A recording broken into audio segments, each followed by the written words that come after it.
I'm Jeff Hoffman. I'm professor of aerospace engineering in the Department of Aeronautics and Astronautics at MIT.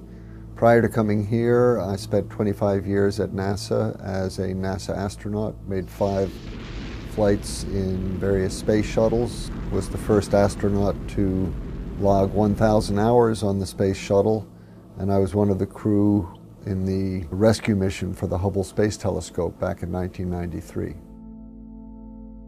All over the world there are places where we can see the artificial borders that humans have put up and the different ways that we take care of the land on either side of the border.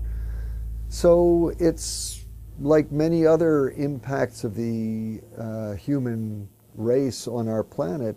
It's a situation where we've affected our planet in ways that are visible from a cosmic perspective, and it should give us pause. I'm Karen Hudis. I'm known as the World Bank whistleblower. I'm working with a team of other whistleblowers, both from the World Bank and outside the World Bank, to tell you what's been hidden from you, deliberately hidden from you. The Federal Reserve System, that's a private system, it's not a central bank. And these bankers are all part of a system called the Bank for International Settlements. And they own 40% of the assets of the 43,000 companies that are traded on the capital markets, and they pull down 60% of the annual earnings. They bought up all our media, and that media is hoodwinking the citizens. At the vanguard of this new wave of automation is the field of robotics. But instead of serving us, we find them competing for our jobs. And according to MIT professors Erik Brynjolfsson and Andrew McAfee, one of the reasons for the jobless recovery. I'm Erik Brynjolfsson. I'm a professor at MIT and the director of the MIT Initiative on the Digital Economy. Every new technology both destroys jobs and creates jobs. There are winners and there are losers. There's disruption, and that's certainly true with this wave. Even as it creates record wealth, we're now at $77 trillion, record productivity, record GDP, there are a lot of people who are actually worse off than they were before. My name is Abby Martin, and I am a journalist for MediaRoots.org and a host of Breaking the Set on RT America. The media has morphed into just peddling the corporate interests of the money masters that control the political establishment. I mean, I don't even consider us to live in a democracy at all. I mean, there's a corporatocracy that's running the planet, and under this corporatocracy we have them using the state as a tool of the market. And so you have the state now, all of their interests bleeding into the media. My name is Paul Wright, and I'm the executive director and the founder of the Human Rights Defense Center. I'm also the editor of Prison Legal News, and I've published and edited 3 anthologies on mass incarceration, starting with The Selling of America, an inside look at the U.S. prison industry, followed by Prison Nation, the warehousing of America's poor, and Prison Profiteers, who profits from mass incarceration. Generally, the laws in this country are written by the wealthy and the powerful, because I think by definition that's who controls the legislatures and the commanding heights of the power system in this country. And the government is not a neutral agent, it serves the class that holds power. My name is Mark Jacobson. I'm a professor of civil and environmental engineering at Stanford University, and I build computer models to simulate climate, air pollution, and weather on global, regional, and local scales.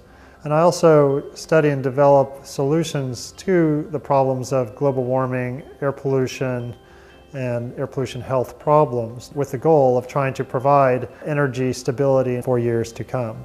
There's no technological or economic limitation to solving these problems. It's a social and political issue, primarily.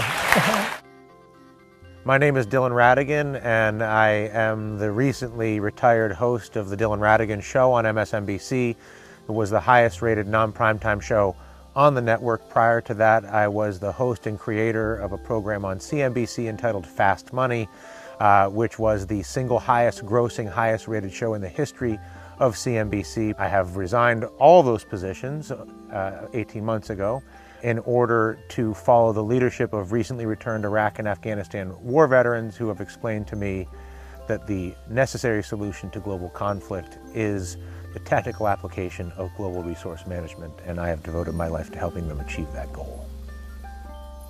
My name is Erin Aid. I'm a reporter for RT Television and host of Boom Bust, a financial and economic show on RT.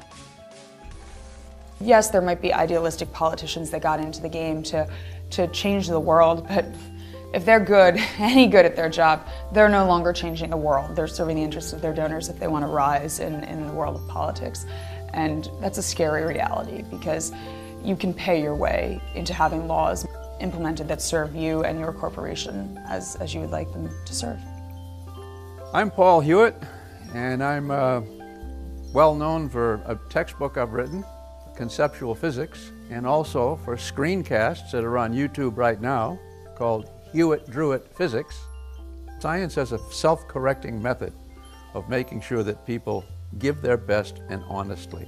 Exceptions, of course. Corruptions here and there, of course. But in general, the best way of looking and interacting with the world. Rationality. What will Earth look like 50 years from now? It's something scientists, sci-fi fans, and a lot of kids daydream about. But there's also a big dreamer right here in Florida who may just be the oldest living futurist. Jacques Fresco has a vision, a very serious vision for the 21st century. It's all in keeping with his life's work, the Venus Project. So we're not civilized yet. As long as we have prisons, police, armies, navies, we're not civilized. We want to build a world that takes care of everybody. Well, there's no such thing as utopia. Just a better system than this one. No system is any good on earth. They are all corrupt. So if you don't want war, and you don't want hatred, unemployment, you have to change the way we think. You have to change the culture.